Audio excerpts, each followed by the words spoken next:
Hello दोस्तों, कैसे हैं आप सभी। आशा करती हूँ अच्छे होंगे और मन लगाकर अपनी पढ़ाई कर रहे होंगे। देखिए, आप सभी लोगों को पता है क्योंकि एग्ज़ाम की जो घड़ी है वो करीब आ रही है।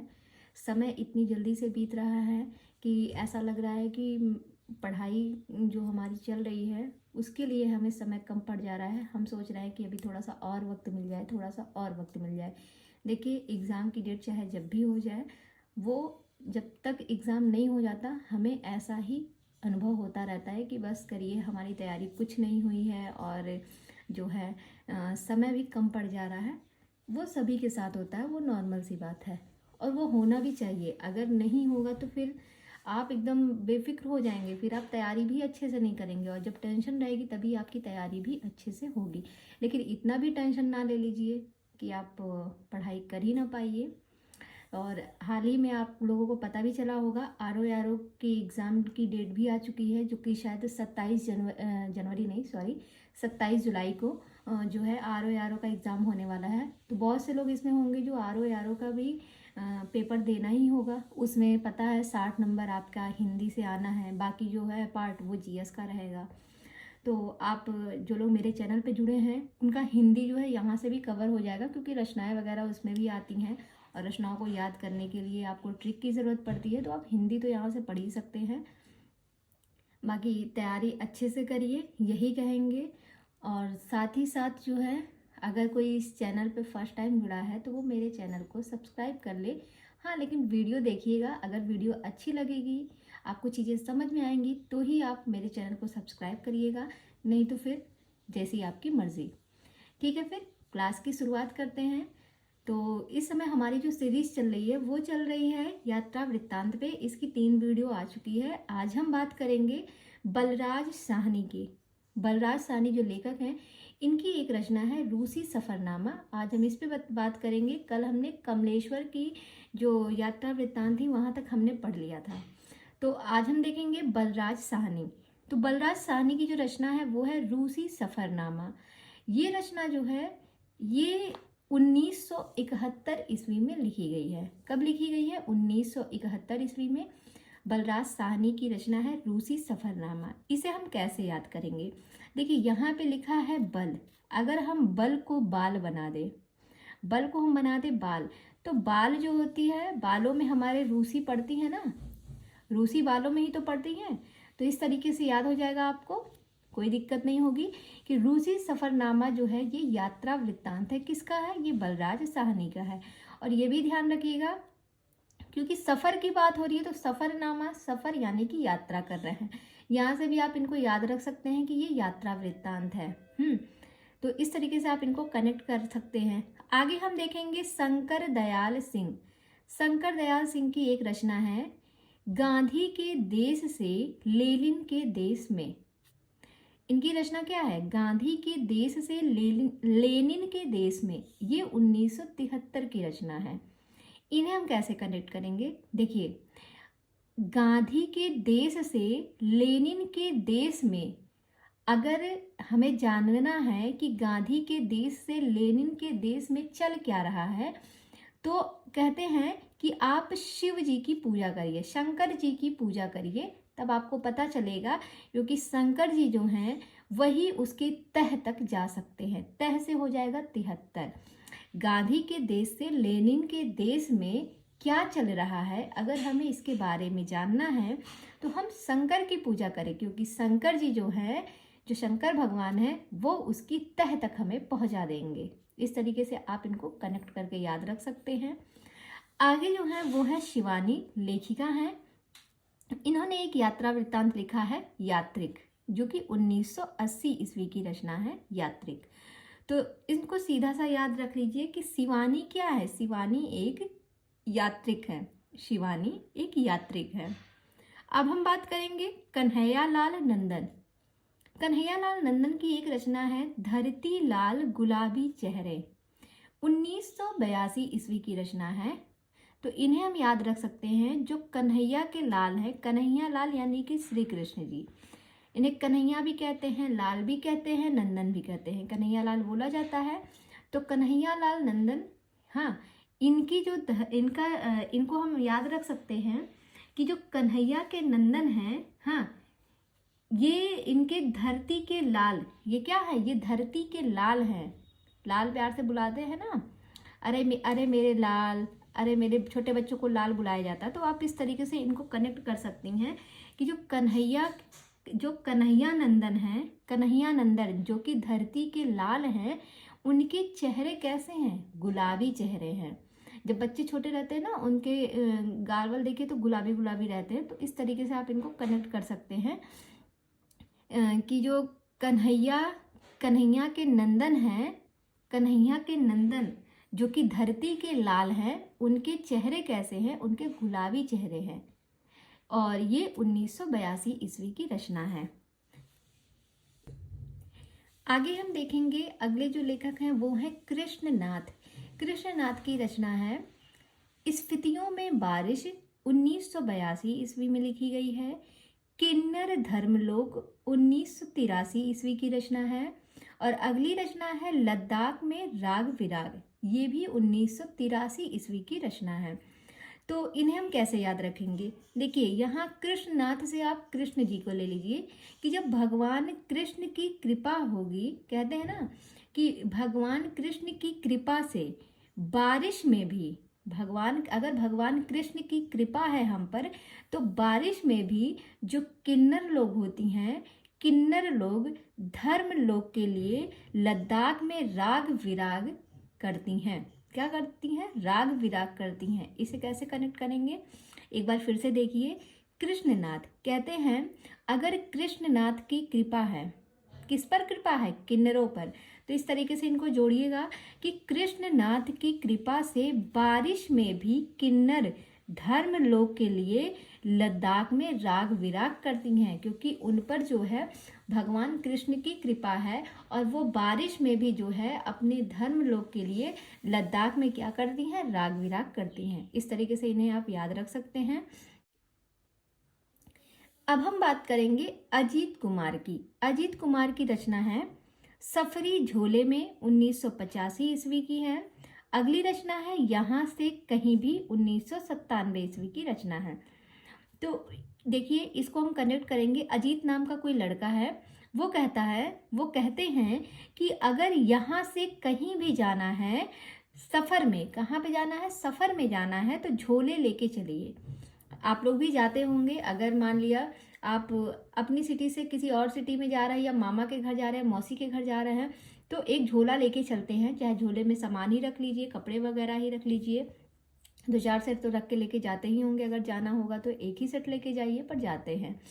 तो क्या कहते हैं अजीत कुमार? अजीत कुमार कहते हैं यहाँ से कहीं भी जाना है अगर, तो सफ़र में झोले लेकर जरूर चलिए। सफरी को बना दीजिए सफ़र, सफ़र में झोले लेके चलिए। ये बात कौन कहता है? ये अजीत कुमार कहते हैं।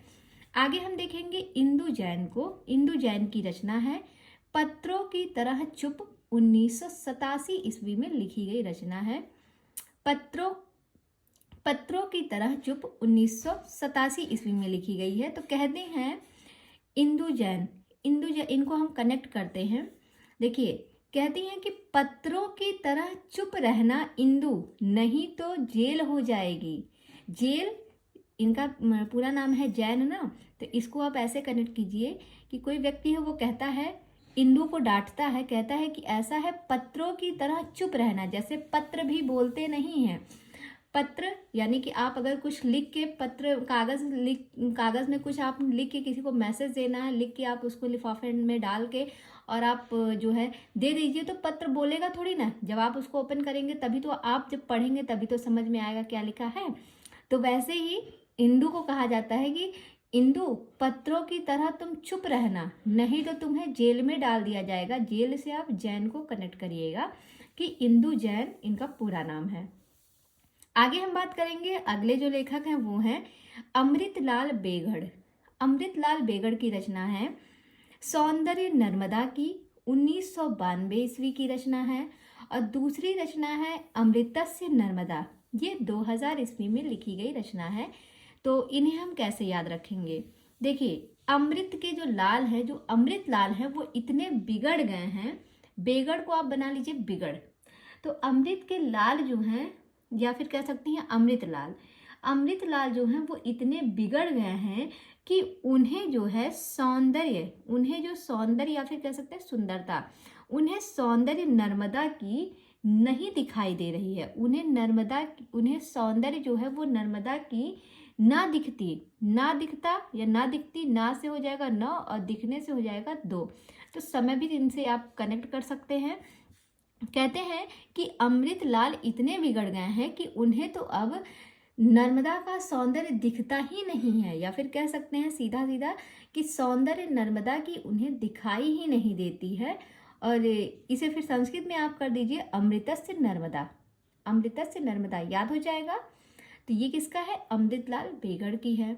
अब हम बात करेंगे रामदरस मिश्र। रामदरस मिश्र की रचना है तना हुआ इंद्रधनुष 1990 ईस्वी, भोर का सपना 1993 ईस्वी, पड़ोस की खुशबू 1999 ईस्वी। ये तीनों रचनाएं किसकी हैं? रामदरस मिश्र की हैं। तो कहते हैं जो रामदरस मिश्र हैं इनको हम कनेक्ट करेंगे, यहाँ से लेंगे पड़ोस की खुशबू। देखिए पड़ोस में एक लड़की रहती है, रामदरस मिश्र के पड़ोस में एक लड़की रहती है, एक लड़की रहती है जिसका नाम है खुशबू। तो वो क्या कहती है? कहते हैं कि पड़ोस की खुशबू ने भोर का सपना देखा था। घर के बगल में पड़ोस में एक खुशबू नाम की लड़की है, उसके बारे में बताया जाता है कि जो पड़ोस की खुशबू है ना, उसने भोर का सपना देखा था कि जो तना हुआ इंद्रधनुष है वो रामदरस को मिला था, या फिर तना हुआ इंद्रधनुष जो है वो राम जी, आपको याद होगा जब सीता जी का स्वयंवर हुआ था तो जो धनुष है वो किसने, मतलब यहाँ पे तो इंद्रधनुष है और वो धनुष जो है, धनुष किसने ताना था? तो वो राम जी ने। धनुष किसने तोड़ा था? राम जी ने तोड़ा था ना।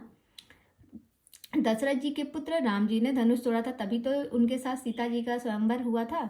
तो इस तरीके से थोड़ा सा याद रख सकते हैं कि जो पड़ोस की खुशबू है, पड़ोस की एक लड़की है जिसका नाम है खुशबू।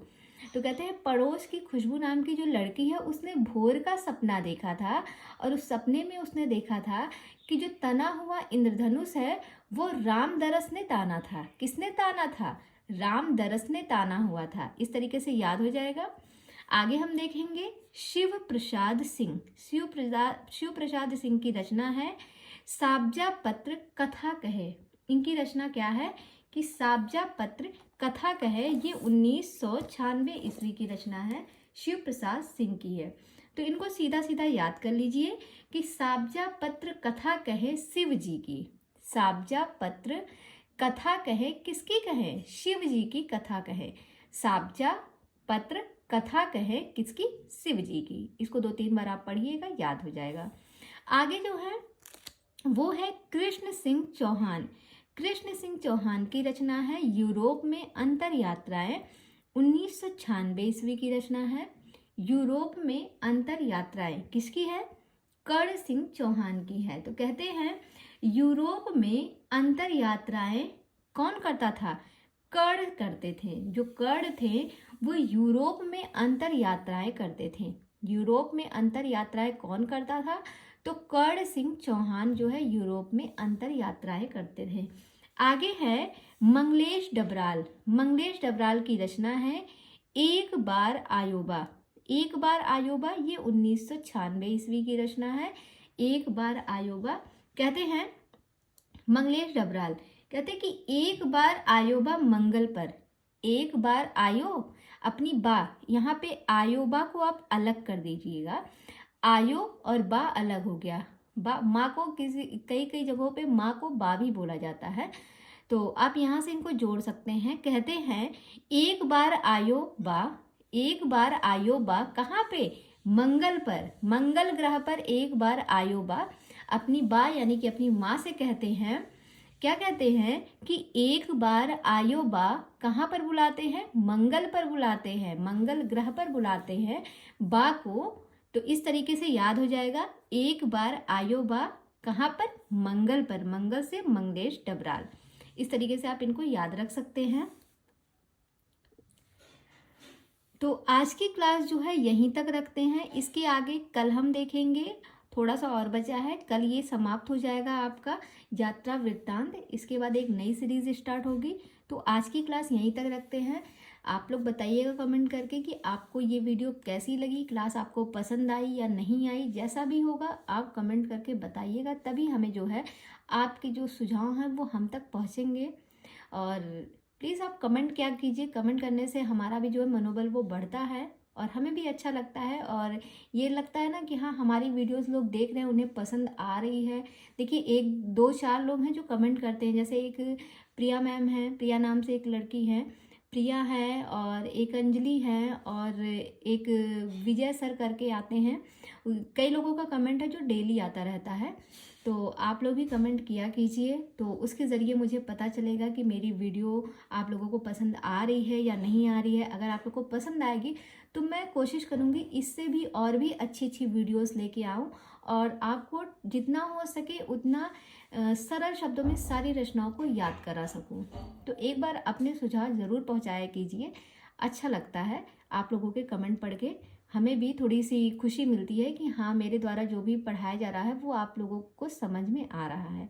तो ठीक है, फिर क्लास को आज यहीं पे बंद करते हैं। कल हम मिलते हैं इसके आगे के लेखक और उनकी रचनाओं के साथ। तो इसके बाद जो है कल ये समाप्त भी हो जाएगा यात्रा वृत्तांत। तो चलिए ठीक है, फिर मिलते हैं कल। तब तक के लिए बाय बाय, टेक केयर।